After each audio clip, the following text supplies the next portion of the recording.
அண்ணாமலை இருந்தப்போ இது வந்து கூட்டணி கட்சியை வந்து சரியா கையாண்டாரு, ஆனா நயினார் நாகேந்திரனுக்கு வந்து கூட்டணி கட்சியை சரியா கையாள தெரியல அப்படின்னு ஒரு குற்றச்சாட்டு முன்வைக்கிறாரு. சேர்ந்து கொள், அவர் ஒரு தனி கட்சி வைப்பார் என்று சொல்கிறார்கள், சேர்ந்து கொள். அப்புறம் என்ன செய்வது? உனக்கு 5% வாக்கோடு தொடங்கினான் என்னுடைய அரசியலை. இப்படி 1% வாக்கில் இருக்கிறேன். என்ன பயன்? நாம் பேசினால் யார் கேட்பார்கள்? நம்ம யார் சேர்த்து கொள்ள முன் வருவார்கள்? மேற்கொண்டு நாம் குடைச்சல் கொடுக்கக்கூடிய ஆள்கள் வேறு. நமக்கு வாக்கு ஒரு 15% இருந்தால், இல்லை காங்கிரஸை போல் ஒரு 5% இருந்தால் அது மதிப்பார்கள். நமக்கு 1% தான் இருக்கிறது.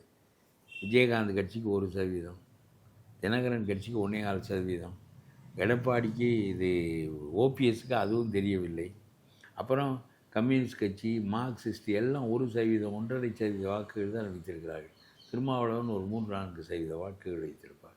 ஒரு பலமான வாக்கு வங்கி உள்ள கட்சி என்று 2 கூட்டணியும் எந்த கட்சியும் கிடையாது.